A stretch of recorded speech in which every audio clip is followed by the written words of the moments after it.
প্রিয় দর্শকবৃন্দ, আমাদের জীবনের সবচেয়ে বড় সফলতা কি? এটা কি পৃথিবীর কোনো বস্তুগত অর্জন, নাকি এমন কিছু যা চিরকাল আমাদের সাফল্যের প্রতীক হয়ে থাকবে? আজ আমরা এই প্রশ্নের উত্তর খুঁজব। তাহলে চলুন আজকের এই ভিডিওটা শুরু করা যাক। জীবনের প্রতিটি মুহূর্তে আমরা কোনো না কোনো কিছুর দাসত্ব করছি। কখনো অর্থের পেছনে ছুটছি, কখনো খ্যাতি বা প্রভাবের জন্য ত্যাগ করছি, কিন্তু এরপরও আমরা শান্তি খুঁজে পাচ্ছি না। কেন? কারণ প্রকৃত শান্তি তখনই আসে যখন আমরা আল্লাহর দাসত্ব গ্রহণ করি। আল্লাহ আমাদের সৃষ্টি করেছেন শুধু তারই ইবাদত করার জন্য। কুরআনে আল্লাহ তাআলা বলেছেন, আমি মানুষ এবং জিনকে সৃষ্টি করেছি শুধুমাত্র আমার ইবাদত করার জন্য। সূরা জারিয়াত ৫৬।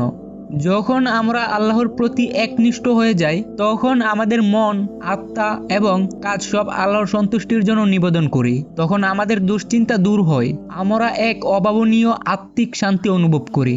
এই পৃথিবীর রাজা, বাদশাহ, ধনী, গরিব সবই আল্লাহর হুকুমের অধীন। সুতরাং আপনি যদি নিজেকে এক আল্লাহর দাসে পরিণত করেন, এই পৃথিবী আপনার সেবা করতে বাধ্য হবে।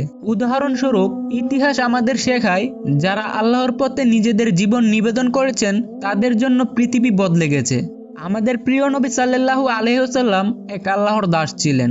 মক্কার কাফেররা তাকে বাধা দিয়েছিল, কিন্তু আল্লাহর প্রতি আমাদের প্রিয় নবী সাল্লাল্লাহু আলাইহি ওয়াসাল্লামের ঈমান এমন সফলতা এনে দিয়েছেন যে তিনি আজ কোটি কোটি মানুষের হৃদয়ে অমর হয়ে আছেন। সুতরাং প্রিয় ভাই ও বোনেরা, আসুন আমরা নিজেদের আল্লাহর দাসত্বে পরিণত করি আর তার আদেশ মানি, তার দেখানো পথে চলি। আমাদের প্রতিদিনের নামাজ, রোজা, দান এবং ভালো কাজের মাধ্যমে আল্লাহকে খুশি করার চেষ্টা করি। সব কথার শেষ কথা হলো, যখন আপনি এক আল্লাহর দাস হয়ে যাবেন, তখন কোনো কিছুই আপনাকে দমিয়ে রাখতে পারবে না। পৃথিবী আপনার জন্য সহজ হয়ে যাবে। এই পৃথিবীর মালিক যিনি, তার দাস আপনি হয়েছেন। আপনার জন্য তো সবকিছু উন্মুক্ত হবেই। আসুন আজ থেকেই এই পথে নিজেকে নিবেদন করি। আল্লাহ আমাদের সবাইকে সঠিক পথে পরিচালিত করুন। আমিন।